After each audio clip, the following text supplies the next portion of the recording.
ঋতুপর্ণা দেবীর মেয়ে সোহিনী ছোটবেলা থেকেই একটু পেটুক স্বভাবের ছিল। বাড়িতে যখনই যা রান্না হতো সে সারাক্ষণ সেই রান্নার কাছেই দাঁড়িয়ে থাকতো এবং যতক্ষণ না তাকে রান্নার কিছুটা দেওয়া হতো সে ওই জায়গা থেকে নড়তই না। প্রত্যেকদিন সকালবেলা উঠে ঋতুপর্ণা দেবী যখনই তার স্বামীর জন্য রান্না বান্না চাপাতেন সোহিনী সেখানেই বসে থাকতো। মা, ও মা, সেই কতক্ষণ ধরে তুমি মশলা দিয়ে মাংসটা কষিয়েই যাচ্ছ, 2 পিস তুলে দাও না, দেখি লবণ হয়েছে কিনা। শেষে দেখবে লবণ হয়নি আর বাবা তোমাকেই বকছে। আরে বাবা, সবে মাত্র মাংসটা দিয়েছি, এখন তো পুরো তরকারি কাঁচা আছে, এক্ষুনি তুই লবণ চাখবি? আর একটু ধৈর্য ধর, একটু মাংসটাকে সেদ্ধ হতে দে আগে। উফ, 8 ঘন্টা ধরে তো রান্না করছো, বলো এখন আর কত সিদ্ধ হবে? তুমি তুলে দাও, আমি দেখে বলে দিচ্ছি, আর না হয় তোমাকেই বকা খেতে হবে, বুঝলে? আচ্ছা, এই রাক্ষসীবের পাল্লাই পড়েছি তো। কাঁচা মাংস আবার কেউ খায় নাকি? চুপ করে বস, আমার যখন সময় হবে আমি তোকে ঠিক দেব। এই বলে ঋতুপর্ণা দেবী ফ্রিজ থেকে সবজি বার করতে যান। ঠিক এমন সময় সোহিনী একটি বাটি নিয়ে 1 বাটি তরকারি তুলে নেয় এবং সেখান থেকে লুকিয়ে ঘরের ভেতরে চলে যায়। ঘরে গিয়ে সে মাংস খেতে থাকে। ঋতুপর্ণা দেবী তরকারির দিকে তাকিয়ে বুঝতে পেরে যান যে সোহিনী তরকারি চুরি করে নিয়ে গেছে। উফ বাবা, এই মেয়েটাকে নিয়ে যে কি করব, সারাক্ষণ খালি খায় আর খায়, তরকারি রান্না হতে ধৈর্য পর্যন্ত দেয় না। তরকারি রান্না হতে না হতেই অর্ধেক রান্না শেষ, আর বাকি যেটুকু থাকে সেটা রান্না হবার পরে। এই মেয়ে তো দেখছি কিছুতেই রেহাই দিচ্ছে না, এখনই ও এরকম করছে, বড় হলে যে কি করবে কে জানে। এভাবেই ঋতুপর্ণা দেবী মেয়ের খাবার চেখে দেখার অভ্যাস নিয়ে খুবই বিরক্ত ছিলেন। দেখতে দেখতে দিন যায় এবং সোহিনী বড় হয়ে যায়। তার বিয়ের যোগাযোগ শুরু হয় এবং তাকে দেখতে পাত্রপক্ষরা আসে।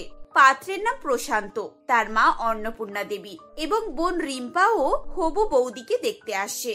মা দেখো, বৌদিকে তো দেখতে বেশ সুন্দর, দাদার সঙ্গে কিন্তু খুব ভালো মানাবে, তুমি এখানেই হ্যাঁ বলে দাও।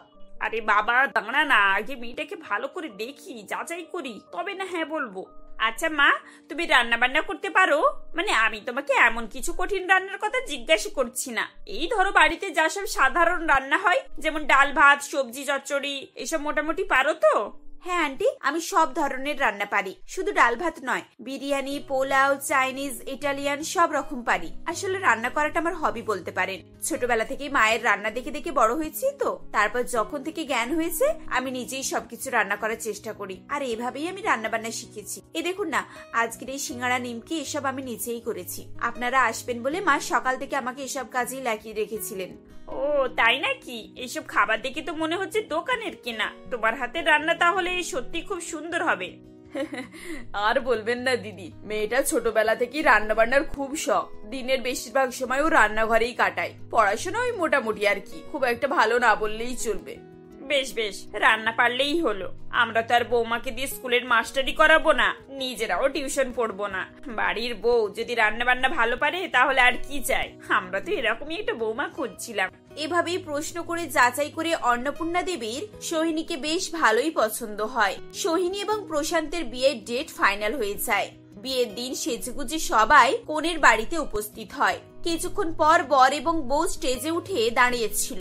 ঠিক এমন সময় ননদ গিয়ে বলে, বৌদি, ঠাকুরমশাই বললেন এখনো প্রায় 1.5 ঘন্টার মতো সময় আছে, তোমরা ততক্ষণ ফটোশুট করে নিতে পারো। আরে বা রিম্পা, তুই বাড়িতে এসে এই কথা বললি? না হলে তো আমি দাঁড়িয়ে দাঁড়িয়ে 1.5 ঘন্টা ওয়েট করতাম। এদিকে তো বাড়িতে আত্মীয় স্বজনরাও আসছে, তখন আবার দেখা যাবে বিয়ের পর আমাদের দুজনের ফটোই নেই। আমি তো ওই জন্যই বলতে এলাম, উপরে হল রুম ফাঁকা আছে আর ওখানে ক্যামেরাম্যান ওয়েট করছে, তোমরা দুজনে যাও, গিয়ে ফটোশুট করিয়ে নাও। প্রশান্ত সোহিনীকে সঙ্গে করে ফটোশুট করতে যাবার কথা বললে সোহিনী বলে, প্রশান্ত তুমি উপরে যাও, আমি 5 মিনিটের মধ্যেই যাচ্ছি। যাক বাবা, এতক্ষণ পরে একটু ফাঁকার সময় পাওয়া গেছে, এবার বাইরে গিয়ে দেখি খাবার দাবার গুলো কেমন হয়েছে। যতই যাই হোক, আমার বিয়ের খাবার বলে কথা, সবাই খাবে, আমাকে তো একটু চেখে দেখতেই হবে যে কেমন হয়েছে। সবাই যখন অন্যমনস্ক হয়ে একে অপরের সঙ্গে কথা বলতে ব্যস্ত ছিল, তখনই সোহিনী ফুড স্টলে গিয়ে ফুচকাওয়ালাকে বলে, দাদা ফুচকা দাও, আর শোনো একটু ভালো করে কড়া করে তেঁতুল জল মাখাবে, টক যেন একেবারে বেশি হয়। আরে কি, দই ফুচকা তোমারই করার দায়িত্ব ছিল তো, সেগুলো কোথায়? দাও, প্রথমে নর্মাল ফুচকা দাও, তারপরে 2 প্লেট দই ফুচকা দাও। এভাবে ফুচকা খাওয়ার পর সে আইসক্রিম কর্নারে এগিয়ে যায়। কি ব্যাপার দাদা, আমি কখন থেকে এখানে এসে দাঁড়িয়ে আছি, তুমি আমাকে ইগনোর করে যাচ্ছ, আইসক্রিম তো দিতেই চাইছো না। আরে ম্যাডাম, আপনি কি যে বলেন, আমি কেন আপনাকে ইগনোর করতে যাব? আপনাকে তো 4 রকমের ফ্লেভার দিতেই হবে। আসলে অনেকটা ভিড় তো, তাই দেখতে পাচ্ছিলাম না। মাত্র 4 রকমের ফ্লেভার দিয়েছো? মোট তো 8 রকমের ফ্লেভার আইসক্রিম হয়েছে। আমি সব ফ্লেভার একটা করে খেতে চাই। তাড়াতাড়ি বাটারস্কচ ভ্যানিলা দাও, তারপর নলেন গুড় আর পিস্তাটাও রেডি করবে। এভাবেই সোহিনী এদিকে একটার পর একটা খাবার চেকে চেকে দেখতে শুরু করে। প্রত্যেকটা স্টলে গিয়ে অন্তত 2-3 প্লেট করে সব রকমের খাবার খায়। ওদিকে প্রশান্ত তার জন্য অপেক্ষা করতে করতে বিরক্ত হয়ে ওঠে। আধ ঘন্টা হয়ে গেল, এখনো সোহিনী আসলো না। ও কি করছে কে জানে, কখন থেকে ওর জন্য অপেক্ষা করছি। এদিকে আবার দুজনকে পাঠালাম, তাও কোনো খবর নেই। এভাবেই অপেক্ষা করতে করতে যখন 1.5 ঘন্টা পূর্ণ হয়ে যায়, তখন প্রশান্ত নিচে স্টেজে নেমে আসে এবং মণ্ডপে বিয়ের পিঁড়িতে গিয়ে বসে যায়। তখনও সোহিনীর দেখা মেলে না। এমন সময় ঋতুপর্ণা দেবীকে দেখে প্রশান্ত বলে, আন্টি, সোহিনী কোথায়? আমি কখন থেকে ওকে খুঁজছি। 1.5 ঘন্টা হয়ে গেল, এখন ওর কোনো খবরই পাচ্ছি না। এদিকে আবার পুরোহিত মশাই ডাকছে, বেশি দেরি হলে কিন্তু বিয়ের লগ্ন পার হয়ে যাবে। আরে হ্যাঁ, তাই তো বাবা, আমি এক্ষুনি যাচ্ছি, দেখছি ও কোথায় আছে। এই মেয়েটাও না নিজের বিয়ের দিন সবার সামনে নিজের মান সম্মানটাও ডোবাবে আর আমাদের মান সম্মানটাও ডোবাবে। সোহিনী দেবী নিজের মেয়ের অভ্যাস খুব ভালো করেই জানতেন, তাই তিনি সোজা ফুড স্টলের দিকে এগিয়ে যান। সেই সময় সোহিনী ফুড স্টল থেকে গোলাপ জামুন আর জিলিপি নিয়ে খাচ্ছিল। এই তুই কি রে, তুই কি আজকের দিনেও একটু ঠিকঠাক ভাবে চলবি না? সারাক্ষণ এইসব ভালো লাগে বল? তোর শ্বশুর শাশুড়ি ওরা সবাই জানে তুই উপোস করে আছিস। এখন যদি তোকে এই অবস্থায় দেখে ফেলে তাহলে কি হবে বুঝতে পারছিস? আরে বাবা, মা আমি তো উপোস করিয়ে আছি। সকাল থেকে তুমি আমাকে কিচ্ছু খেতে দাওনি। আমি তো শুধু চেকে দেখছিলাম যে খাবার কেমন হয়েছে। এই তুই এবার এখান থেকে চল তো, অনেক হয়েছে। অনেকক্ষণ ধরে তুই খাবার চেকে খেয়েছিস, আর একটু দেরি হলো না বরযাত্রী সব ফিরে যাবে আর তোকে বাড়িতেই বসে থাকতে হবে। আমার উপরে একটু দয়া কর মা, শ্বশুর বাড়িতে গিয়ে যত পারিস খাবার চেকে দেখবি, এখন চল।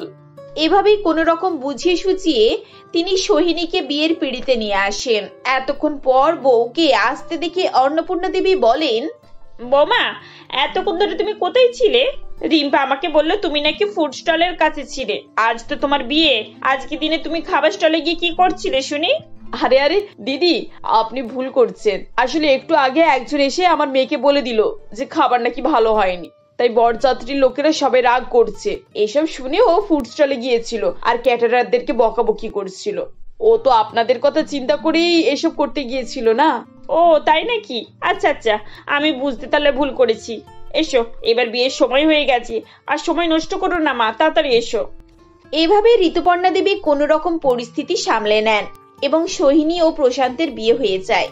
বিয়ের পরের দিন সোহিনী সকাল সকাল উঠে তার শ্বশুর শাশুড়িকে প্রণাম করে এবং তাদের আশীর্বাদ নেয়। তারপর সে বলে, বাবা মা, আমি বলছিলাম কি, আজকে তো আমার প্রথম রান্নার অনুষ্ঠান।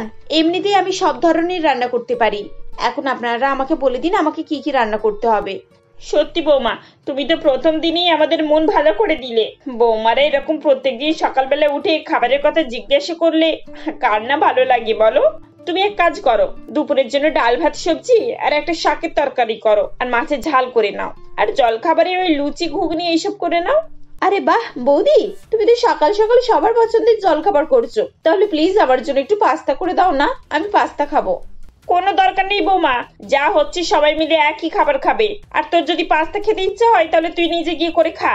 প্রথম দিন বৌমাকে রান্না করতে দিয়ে 1000 রকমের ফরমাশ করবি না। যাও বৌমা, তোমাকে যেটা বললাম তুমি সেগুলো করে নাও।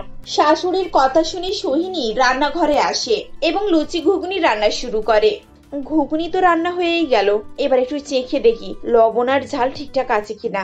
এই বলে সোহিনী বাটিতে করে ঘুগনি নেয় এবং খেতে শুরু করে। দেখতে দেখতে সোহিনী 4 বাটি ঘুগনি খেয়ে ফেলে, আর মাত্র 2 বাটি ঘুগনি বাকি ছিল। তখন সে বলে, আরে ঘুগনি তো মাত্র 2 বাটি রয়েছে, এক কাজ করি লুচিগুলো ভেজে ফেলি বরঞ্চ। সব লুচি ভাজা হয়ে গেলে সে বলে, লুচি তো বেশ ফুলকো ফুলকো হয়েছে, খেয়ে দেখি কেমন হয়েছে। বাহ, এগুলো তো বেশ মজাই হয়েছে। এবার একটু ঘুগনি দিয়ে লুচি খেয়ে দেখি কেমন লাগছে। এভাবে একটু একটু করে খেতে খেতে সোহিনী সমস্ত লুচি আর ঘুগনি খেয়ে একেবারে পরিষ্কার করে দেয়। এদিকে শ্বশুরবাড়ির লোকজন ডাইনিং টেবিলে অপেক্ষা করতে থাকে। কি ব্যাপার বৌমা, সকাল সকাল জল খাবার করতে গেলে আর এখন তো 10টা বেজে গেল, এখনো খাবার রান্না হলো না? এই যে মা, দিচ্ছি, আর 5 মিনিট আর 5 মিনিট। সোহিনী এভাবেই 5 মিনিট করে আরো 1 ঘন্টা কাটিয়ে দেয়। খানিকক্ষণ পর অন্নপূর্ণা দেবী রান্নাঘরে এসে দেখে সোহিনী রান্নাঘরে পেট ধরে বসে আছে এবং চারিদিকে এঁটো হাঁড়ি কড়া পড়ে রয়েছে, সবকিছুতে খাবার লেগে আছে। কি ব্যাপার বৌমা, কড়া হাঁড়ি এসব দেখে তো মনে হচ্ছে রান্না বান্না হয়ে গেছে, কিন্তু খাবার কোথায়? আর তুমি এরকম পেট ধরে বসে আছো কেন? আসলে মা, খাবার তো হয়ে গেছে, আর আমি একটু চেখে দেখছিলাম। একটু চেখে দেখছিলে? দেখলে তো মা, বৌদি খাবার চেখে দেখতে দেখতে মনে হয় সব খাবার খেয়ে ফেলেছে। রিম্পার কথা শুনে সোহিনী মাথা নিচু করে নেয়। শ্বশুর বাড়ির কারোর বুঝতে বাকি থাকে না যে বৌমা 1 নম্বরের পেটুক। সোহিনীর এই অভ্যাসে সবাই খুব অবাক তো হয় বটে, কিন্তু তারা তাকে কিছু বলে না। এভাবেই রাত্রেবেলা সোহিনী একই কাজ করে। পরপর কয়েকদিন কাটে। শ্বশুর বাড়ির লোকজন খাবারের জন্য অপেক্ষা করত, কিন্তু সোহিনী রান্না করতে করতে সব খাবার খেয়ে ফেলতো। কোনো কোনো সময় একটু আধটু খাবার নিয়ে আবার শ্বশুর বাড়ির লোকজনকে খেতে দিত। বেশিরভাগ দিনে হয় তাদেরকে শুকনো মুড়ি বাতাসা বিস্কুট, আর না হয় বাইরে থেকে খাবার আনিয়ে খেয়ে পেট ভরতে হতো। মা, ওকে তাড়াতাড়ি খাবারটা দিতে বলো, আমি তো এবার বেরোবো। মার কতদিন এইভাবে চলবে? কতদিন যে হয়ে গেল বাড়ির খাবার ভাগ্যে জোটেনি। হ্যাঁ মা, অনেকদিন হয়ে গেল বাড়ির তৈরির খাবার খাইনি। ভেবেছিলাম বাড়িতে বৌমা এলে বৌমার হাতে রান্না খাবো, সেই আশায় আজ খাওয়া দাওয়া ছেড়ে দিতে হচ্ছে। এইসব আশা তুমি ছেড়ে দাও মা। এরকম আশা করতে হলে একদিন আমাদেরকে এই না খেয়ে খেয়ে না শুকিয়ে শুকিয়ে মরে যেতে হবে। তুমি এক কাজ করো, বৌদিকে আর রান্নাঘরে পাঠিও না। এবার থেকে তুমি রান্নাঘরে যাও আর সবার জন্য রান্না করো, যেভাবে আগে করতে। ছেলে মেয়েদের আবদারে অন্নপূর্ণা দেবী নিজে থেকে রান্নাঘরে গিয়ে সমস্ত কিছু রান্না করেন। এদিকে সবাই খুব খুশি হয় যে এতদিন পর তারা বাড়ির রান্নার খাবার খেতে পাবে। রান্না বান্না শেষ হলে অন্নপূর্ণা দেবী স্নান করতে চলে যান। এমন সময় ফাঁক বুঝে সোহিনী রান্নাঘরে ঢুকে যায় এবং শাশুড়ির হাতে তৈরি খাবার চেখে দেখে। ব্যাস, আর কি, খাবার চাকতে চাকতে হাঁড়িতে আর একটুকু খাবার বেঁচে থাকে না। অন্নপূর্ণা দেবী স্নান করে সবার জন্য খাবার বাড়তে গিয়ে রান্নাঘরের দিকে যখন যান, দেখেন সোহিনী রান্নাঘর থেকে হাত মুখ মুছে বেরোচ্ছে। কি ব্যাপার বৌমা, তুমি রান্নাঘরে কি করতে গিয়েছিলে? সোহিনী কোনো উত্তর দেয় না। অন্নপূর্ণা দেবী রান্নাঘরে গিয়ে দেখেন সোহিনী আগে থেকে সবকিছু খাবার শেষ করে দিয়েছে। এসব ঘটনা ঘটার পর তারা সবাই মিলে আলোচনা করে ঠিক করেন সোহিনীকে বাপের বাড়িতে পাঠিয়ে দেবেন। এই কথা সোহিনীর মায়ের কানে যাবার পর তার মা সেখানে আসে এবং তাকে খুব বকাঝোকা করে।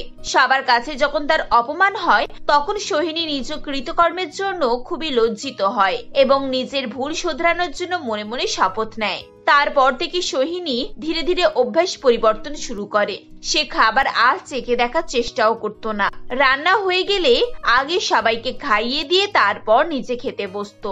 এভাবেই তার অভ্যাস পুরোপুরি পাল্টে যায়, যার ফলে শ্বশুরবাড়ির সবাই তার উপরে খুব সন্তুষ্ট হয় এবং সবাই মিলে সুখে শান্তিতে বসবাস করতে থাকে। শেখরবাবু তার মেয়ে পৃথাকে নিয়ে রামনগর নামক শহরে বাস করতেন। শেখরবাবু ওই শহরের নামকরা একটি কোম্পানির মালিক ছিলেন। শেখরবাবু বিপুল অর্থসম্পন্ন ব্যক্তির পাশাপাশি একজন সামাজিক ও উদার মনের মানুষ ছিলেন। তিনি প্রায় সময়ই গরিব দুস্থদের দান ধ্যান করে থাকেন। এমনই একদিন তিনি তার মেয়ে পৃথাকে নিয়ে ফরিদপুর নামক একটি গ্রামে গরিব দুস্থদের সাহায্যের উদ্দেশ্যে চাল, ডাল ও সবজি নিয়ে যান। তখন, এই যে বাবা, আমার মনে হয় আমাদের অত দূর থেকে এখানে আসাটাই উচিত হয়নি। সেই কখন থেকে এখানে এসে দাঁড়িয়ে আছি, ওই কেউ তো চাল ডাল নিতে এলো না। আমার তো মনে হয় আমরা শুধু শুধু সময় নষ্ট করছি। আরে আসবে আসবে, তার জন্য অপেক্ষা করতে হবে। এত অধৈর্য হলে কোনোদিনই কিছুতে সফলতা পাবি না, বুঝলি? ওহ বাবা, অধৈর্য হব না তো কি করব? কেউ একজনও তো এখনো পর্যন্ত চাল ডাল নিতে এলো না। জানো বাবা, আমার কি মনে হয় এই গ্রামে কেউ গরিব অসহায় নেই, আর সেটা হলে তো এতক্ষণে কাউকে না কাউকে দেখতেই।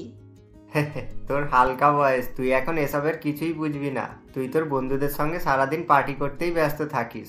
সেখানে তুই কি করে বুঝবি যে সমাজে কত ধরনের অসহায় দরিদ্রগ্রস্ত মানুষ থাকে? আচ্ছা ঠিক আছে বাবা, তুমি আমাকে এভাবে বলছো তো, তুমি দেখবে কেউ তোমার এই চাল ডাল সবজি নিতে আসবে না। হ্যাঁ, তুমি যদি এখন দামি কিছু দান করতে তাহলে দেখতে 5 মিনিটে সব হাওয়া হয়ে যেত। হ্যাঁ, তারা বাবা ও মেয়ে এইভাবেই নিজেদের মধ্যে কথাবার্তা বলছিল। এইভাবেই বেশ কিছুক্ষণ সময় কেটে যায়। তারপর 2-1 জন আসে এবং শেখরবাবুর কাছ থেকে চাল ডাল নিয়ে যায়। ঠিক সেই সময় কিছুটা দূরে হরিহরবাবু তার ছোট মেয়ে অনুশ্রীকে নিয়ে বেশ কিছুক্ষণ থেকে দাঁড়িয়েছিলেন। হরিহরবাবু ওই ফরিদপুর গ্রামেরই বাসিন্দা ছিলেন। তিনি তার স্ত্রী পারমিতা দেবী ও ছোট মেয়ে অনুশ্রীকে নিয়ে বাস করতেন। এরপর অনুশ্রী তার বাবাকে বলে, বাবা চলো না আমরা ওই কাকুর কাছ থেকে চাল ডাল নিই। ওই কাকুটা কত ভালো, দেখো সকলকে চাল ডাল দিচ্ছে। কিন্তু মা, এই এক প্যাকেট চাল ডাল নিয়ে আমাদের কি বা হবে বল? এই এক প্যাকেট চাল ডাল নিয়ে আমাদের সমস্যা কি মিটে যাবে? এতে করে হয়তো 2-1 দিন আমাদের কোনো ক্রমে চলে যাবে, কিন্তু তারপর তো সেই যেমন কি তেমনই থেকে যাবে। হরিহরবাবুর পরিবারকে দেখেই অসহায় বলে মনে হচ্ছিল, কারণ এই প্রচণ্ড শীতে তার পরিবারের কারোরই পরনে তেমন গরম পোশাক ছিল না। তারা একটি করে পাতলা জামা পরেই ছিল, আর বাচ্চা মেয়ে অনুশ্রী তো ঠান্ডায় রীতিমতো কাঁপছিল। হরিহরবাবু তার মেয়েকে এসব বলেই বোঝাচ্ছিল। ঠিক তখনই শেখরবাবু সেটিকে লক্ষ্য করেন ও তিনি হরিহরের কাছে গিয়ে বলেন, এই যে দাদা, আমি অনেকক্ষণ থেকেই আপনাদের বাবা ও মেয়েদের মধ্যে কথা বলতে দেখছি। না মানে যদি কিছু নেওয়ার থাকে তাহলে নির্দ্বিধায় নিতে পারেন। না মানে দাদাবাবু, আমার মেয়ে চাল ডাল নেওয়ার জন্য জোর করছিল, তাই আমি ওকে বোঝাচ্ছিলাম। হ্যাঁ, তা তোমার মেয়ে তো ঠিকই বলেছে। তা তোমরা দাঁড়িয়ে আছো কেন? নিয়ে যাও। এগুলো তো আমরা তোমাদের মতো অসহায় মানুষদের জন্যই অত দূর থেকে বয়ে নিয়ে এসেছি। কিন্তু বাবু, আপনি কিছু মনে করবেন না, আসলে আমরা এরকম নই। আর এই এক প্যাকেট চাল ডাল নিয়ে আমাদের সমস্যাও মিটবে না। আর আমি আমার মেয়েকে ওটাই বোঝাচ্ছিলাম। হ্যাঁ, সে আমি জানি। আর আমি হয়তো এই এক প্যাকেট চাল ডাল দিয়ে আপনাদের সমস্যা মেটাতেও পারবো না, কিন্তু তবুও তো এটা নিলে আপনার কোনো ক্ষতি নেই, বরং সাহায্যই হবে। আর চিন্তা করবেন না, আমি ক্যামেরা সঙ্গে করে নিয়ে আসিনি যে আপনাদের ভিডিও রেকর্ড করে আমরা সোশ্যাল মিডিয়ায় আপলোড করব। না মানে দাদাবাবু, সেরকম কোনো ব্যাপার নয়। আসলে দাদাবাবু, আমরা খুবই বিপদের মধ্যে আছি, আর আমরা এখন নিঃস্ব হয়ে গিয়েছি। এর আগে আমাদের কখনোই এরকম হয়নি। হরিহরবাবু এভাবেই শেখরবাবুকে বলছিল, আর তখন তার চোখ থেকে জল গড়িয়ে পড়ছিল, যেটা দেখে শেখরবাবুরও তার সম্বন্ধে জানার আগ্রহ আরও বেড়ে গিয়েছিল। এদিকে হরিহরবাবুর মেয়ে পৃথা ওখানেই দাঁড়িয়েছিল, আর তার এগুলো শুনে বিরক্ত লাগছিল। এরপর সে বিরক্ত সুরে বলে, ওহ বাবা, তুমি ছাড়ো তো ওসব কথা। ও মিথ্যা অভিনয় করছে, তুমি বুঝতে পারছো না? আসলে ও খুবই লোভী। এখন এক প্যাকেট বলে মনে হচ্ছে নিচ্ছে না। ওকে আরও 3-4 প্যাকেট বেশি করে দাও, দেখবে এক্ষুনি নিয়ে নেবে। না দিদিমণি, অভিনয় করছি না, আর মিথ্যাও বলছি না। আমি দারিদ্র অসহায় হতে পারি, কিন্তু ঠকবাজ নই। ঠিক আছে, তোমরা ভালো থেকো, আমরা আসছি। এবারে তুই বুঝেছিস তো মা অনুশ্রী, আমি ওই জন্যই কারো সাহায্য নিতে চাই না। এরা বড় লোকরা হয়তো ভিডিও করবে, নয়তো বা অপমান করবে। এই যে পিতা, তুই একটু চুপ থাকতে পারিস না? তোকে সব ব্যাপারে কথা বলতে হবে? এখানে তো আমি কথা বলছি নাকি? আচ্ছা দাদা, আপনি ওর কথা বাদ দিন, আর কিছু মনে করবেন না। ও তো বাচ্চা, হয়তো ভুল করেই বলে ফেলেছে। আপনি এখন আপনার অসুবিধার কথা আমায় বলতে পারেন, আর আমি আন্তরিকতার সঙ্গেই আপনার সাহায্য করার চেষ্টা করব। আসলে দাদাবাবু, আমরা আগে থেকেই এরকম ছিলাম না। হ্যাঁ মানছি, আমরা দারিদ্র ছিলাম, কিন্তু সেদিন আমাদের বাড়িতে আগুন লেগে সব পুড়ে ছাই হয়ে গিয়েছে। কয়েকদিন আগে শীতের সময় ছিল, আর আমি আমার স্ত্রী পারমিতা আর অনুশ্রীকে নিয়ে আমাদের গ্রামেরই কিছুটা দূরে থাকতাম। সেদিনের কথা এখনো আমার মনে পড়লে চোখ থেকে জল ছাড়া আর কিছুই বের হয় না। কয়েকদিন আগে কি গো, শীত তো এসে গেছে, সকলেই তো যে যার বাড়ি মেরামত করে নিচ্ছে। আমরা কি করব এই শীতে? ওহ পারমিতা, তুমি তো আমাদের অবস্থা জানো। এই সামান্য রোজগার, এতে করে কোনো ক্রমে আমাদের দুবেলা দুমুঠো জুটে যায়। এখন আমি ঘরটা কিভাবেই বা ঠিক করাবো বলো? বাবা বাবা, আমরা তাহলে ঠান্ডায় কি করে থাকবো? আমরা তো ঠান্ডায় কেঁপে কেঁপেই মরে যাব বাবা। হ্যাঁ গো, আমাদের মেয়ে তো ঠিকই বলছে। শীতের শুরুতেই এখন যা ঠান্ডা, তাহলে পরে কি হবে বলো? পারমিতা দেবী এবং অনুশ্রীর মুখে এসব কথা শুনে হরিহরবাবু একটু চিন্তায় পড়ে যান। আশেপাশে সকলেরই মোটামুটি সচ্ছলতা থাকায় শীতের শুরুতেই সকলেই যে যার বাড়িঘর মেরামত করে নিচ্ছিল। তখন হরিহরবাবু একটি বুদ্ধি বের করেন। তিনি বলেন, এই যে পারমিতা, আমরা এক কাজ করলে হয় না? আমাদের এই বাড়িটা যদি আমরা ভালো করে খড় দিয়ে ছেয়ে নিই, তাহলে আমাদের ঘরের ভিতরে বেশ ভালোই গরম থাকবে, আর এই শীতে আমাদের কোনোই কষ্ট হবে না। কি তুমি কি বলছো? আমি ঠিক বলেছি তো? বাবা, এটা তো দারুণ আইডিয়া। আমাদের আর ঠান্ডা লাগবে না, কি মজা। হ্যাঁ সত্যি কথাটা কিন্তু খুব ভালো বলেছো। হে হে, আমার কাছে তো সব সমস্যারই সমাধান আছে, বুঝেছো? এভাবেই হাসি মজাতে সেই রাতটা কেটে যায়। তারপর পরের দিন তারা তাদের কথা মতো আশপাশ থেকে খড়কুটো এনে ঘরকে ভালোভাবে ছেয়ে ফেলে। এরপর অনুশ্রী বলে, বাবা বাবা, আমাদের ঘর তো অনেক গরম হয়ে গেছে, আমাদের তো আর ঠান্ডাই লাগবে না। এভাবেই বেশ কয়েকদিন কেটে যায়। শীতের প্রকোপ দিন দিন বাড়তেই থাকে। এমনই একদিন পারমিতা দেবী বলেন, এবছর আর এই শীত থেকে আমাদের রক্ষে হবে না, বুঝলে? মা, আমার খুব শীত করছে, ও কি ঠান্ডা। এই একটু আগুন জ্বালাও না, যদি ঘরটা একটু গরম হয়, না হলে যে আজই আমাদের প্রাণ চলে যাবে এই ঠান্ডায়। হ্যাঁ হ্যাঁ, তুমি দাঁড়াও, আমি এক্ষুনি কিছু শুকনো কাঠ জ্বালানোর ব্যবস্থা করছি। আর কাঠ জ্বালালে দেখবে আমাদের ঘর পুরোই গরম হয়ে যাবে, আমাদের একটুও ঠান্ডা লাগবে না। এই বলে হরিহর ঘর গরম করার জন্য ঘরের মধ্যে আগুন জ্বালায়। কিছুক্ষণ আগুন জ্বালার পর খড় দিয়ে ছাওয়ার কারণে হঠাৎই অন্যমনস্কতায় ঘরে আগুন লেগে যায়। তখন পারমিতা দেবী বলেন, ওগো, এ কি সর্বনাশ হয়ে গেল, আমাদের ঘরে আগুন লেগে গেছে। জল ঢালো, কে কোথায় আছো, তাড়াতাড়ি এসো। পারমিতা, অনুশ্রী, তাড়াতাড়ি বাইরে চলো, কে কোথায় আছো তাড়াতাড়ি এসো, আমাদের ঘরের মধ্যে আগুন লেগে গিয়েছে। তারা এভাবেই চিৎকার করে সকলকে ডাকাডাকি করতে থাকে। এরপর সকলে মিলে আগুন নেভানোর চেষ্টা করে, কিন্তু শত চেষ্টা করেও সেদিন আগুনের হাত থেকে হরিহরবাবুর বাড়ি রক্ষা পায় না। তাদের চোখের সামনে ঘরকে ছায়াস্তূপে পরিণত হতে দেখে পারমিতা দেবী বলেন, এ আমাদের কি সর্বনাশ হয়ে গেল, হে ভগবান, তুমি কোন পাপে শাস্তি দিচ্ছ? বাবা মা, আমরা কোথায় থাকবো, আমাদের ঘর তো পুড়ে গেল। এখন আমরা কি করব, কোথায় থাকবো? হে ঈশ্বর, তুমি আমাদের সঙ্গে এরকম কেন করলে? এখন আমরা সর্বহারা হয়ে গেলাম। তারা সকলে এভাবেই কান্নাকাটি করতে থাকে। পরের দিন থেকে তারা অতি কষ্টের মধ্য দিয়েই রাস্তায় তিরপল দিয়ে ঘিরে থাকতে শুরু করে।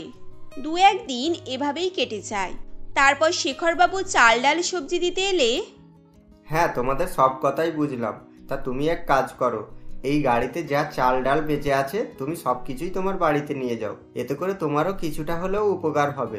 আর সেই তো আর কেউ নিতে আসছে না, এখন এগুলো আমি আবারও বয়ে বয়ে বাড়িতে নিয়ে যাব না। আর হ্যাঁ, যদি তোমার মনে হয় কিছু টাকাও নিয়ে যেতে পারো। না বাবু, আপনি টাকা দিয়ে আমাদেরকে লজ্জিত করবেন না, আমরা আসলে কারোর কাছ থেকে হাত পেতে কোনোদিনও কিছু নিতে অভ্যস্ত নয়। হ্যাঁ, সে তো খুবই ভালো কথা, কিন্তু আমার অনুরোধ রেখে এই চাল ডালগুলো অন্তত নিয়ে যান। বাবা, এই চাল ডাল সবজিগুলো দিয়ে আমরা খিচুড়ি বানিয়ে বিক্রি করলে কেমন হয়? এখন তো শীতকাল, সকলেই গরম গরম খিচুড়ি খেতে পছন্দ করবে। হ্যাঁ মা, তুই কথাটা ঠিকই বলেছিস, এমনিতেও তোর মা ভালো খিচুড়ি বানাতে পারে, এতে করে আমাদেরও 2 পয়সা রোজগার হয়ে যাবে। হ্যাঁ হরিহর বাবু, আপনার সিদ্ধান্ত দেখে আমি খুবই খুশি হলাম। ঠিক আছে, এই নাও, এগুলো সবই নিয়ে যাও। এই বলে শেখরবাবু গাড়িতে বেঁচে থাকা সমস্ত চাল ডাল সবজি হরিহরবাবুকে দিয়ে দেন এবং হরিহরবাবু ও তার মেয়ে সেগুলো নিয়ে চলে যায়। এরপর শেখরবাবু পৃথাকে বলেন, কিরে, দেখলি তো মা, পৃথিবীতে কত ধরনের মানুষ আছে, আর তারা কতই না কঠিন অবস্থার মধ্যে দিয়েই তাদের দিন কাটাচ্ছে, আর সেটা ঘরে বসে বসে বিবেচনা করা যায় না। আজকে আমরা এখানে এলাম বলেই এই বিপদগ্রস্ত অসহায় মানুষটা আমাদের জন্য উপকৃত হলো। হ্যাঁ বাবা, তুমি ঠিকই বলেছ, আজ এদের এই অবস্থা দেখে আমারও খুব খারাপ লাগছে। এই বলে তারা সেখান থেকে চলে যায়। এদিকে হরিহরবাবু চাল ডাল নিয়ে বাড়িতে যায়। তখন তার স্ত্রী পারমিতা দেবী বলেন, হ্যাঁ গো, এত চাল ডাল সবজি কোথা থেকে পেলে? তোমার কাছে তো একটাও টাকা ছিল না। পারমিতা, আমি এগুলো কিনে আনিনি, আসলে একটা দাদাবাবু শহর থেকে আমাদের গ্রামে এসে এগুলো দান করছিল, আর আমাদের এই কঠিন পরিস্থিতির কথা শুনে উনি বেঁচে থাকা বাকি চাল ডালগুলো আমাদেরকে দিয়ে দিয়েছে। মা, তুমি এই চাল ডাল সবজিগুলো দিয়ে খিচুড়ি বানাবে, তারপর সেগুলোকে আমরা বিক্রি করব। তুমি দেখবে মা, এতে করে আমাদের সমস্যা ঠিক সমাধান হয়ে যাবে। এই বলে পারমিতা দেবী হরিহরবাবু এবং অনুশ্রীর কথা মতোই সেগুলো দিয়ে খিচুড়ি বানিয়ে বিক্রি করতে থাকে। এভাবেই বেশ কয়েকদিন খিচুড়ি বিক্রি করতে থাকেন এবং তার তৈরি খিচুড়ির খ্যাতি খুব তাড়াতাড়ি চারিদিকে ছড়িয়ে পড়তে থাকে। আশপাশ থেকে অনেকেই পারমিতা দেবীর খিচুড়ি খেতে আসে। এভাবেই ধীরে ধীরে তারা লাভবান হতে থাকে, যার ফলে কয়েকদিনের মধ্যেই তারা একটি পাকা বাড়ি ও তার সাথে একটি হোটেল বানিয়ে ফেলে। পাকা বাড়ি তৈরি করার ফলে তাদের শীতেও আর কোনো রকমের কষ্টের সম্মুখীন হতে হয় না। এরপর থেকে তারা সুখে শান্তিতে বসবাস করতে থাকে।